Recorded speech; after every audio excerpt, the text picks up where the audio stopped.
الصراحه حنا ملي تسجل لينا الهدف ما نزلناش يدينا. هذا هو الكاركتير والبيرسوناليتي ديال الفرقه كبيره كتبقى تلعب حتى لا ديري مينوت. كنا عارفين ومامنين بالقدرات ديالنا نقدروا نرجعوا في النتيجه. كان الهاجس ديالنا هو نحاولوا حنا نسبقوا الهدف اللي كان في بريمير مينوت.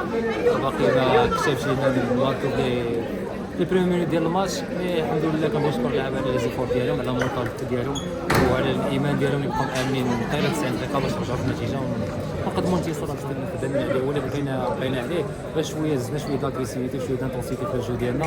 وهادشي اللي خلانا نمشيو دائما لقدام ونكسبلوتيو ليسباس في البروفوندور ديالهم. وهادشي اللي خلانا ان شاء الله نماركيو بعد الانتصار التالي لنا. عاونونا دفعونا حتى اخر 90 دقيقه ولو دقيقه شكوا فينا ولا شكوا في القدرات ديالنا. كنوعدوا ان شاء الله نقدموا كل ما عندنا من الفريق ومازال محتاجين ان شاء الله يكونوا معنا باش نحققوا انتصارات.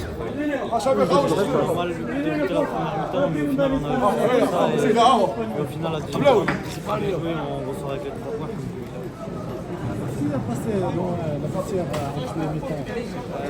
Le coach il nous a beaucoup parlé, il nous a remonté un peu, on va dire, les bretelles et au final on a ajusté tout ça. On a fini avec les 3 points, ça nous a beaucoup parlé. Il nous a remonté un peu, on va dire, les bretelles et au final on a ajusté tout ça. On a fini avec les 3 points, ça nous a beaucoup parlé. Un petit mot pour les supporters. Toujours là et ils sont très très importants pour nous. Au final, on l'a fait pour eux aujourd'hui, ils nous ont poussé. Et comme j'ai dit, ça reste bien. Tout le monde. Et pour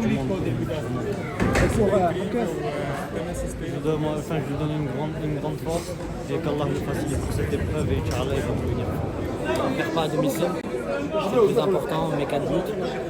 On peut être content de nous. Première mi-temps assez compliquée, mais ça va, on a su se réveiller en deuxième mi-temps. Alhamdoulilah, on a fait les 3 points. ملي بدينا الماتش في البدايه ديال الماتش 11 15 دقيقه الاولى بدينا مزيان. من بعد بدينا بحال كنرتابكوا شويه وبدات شويه ستريس شفتوها فينا حتى هي ولينا كنخسروا الكواليتي. من بعد بالميطا دوينا الدراري بيناتنا قلنا بلي ما عندناش الحق مثلا نخسروا لي ماتش، ما عندناش الحق نخسروا هذا الماتش ونتعادلوا مازال. والحمد لله هادشي اللي بان من الدخله ديال الدوزيام.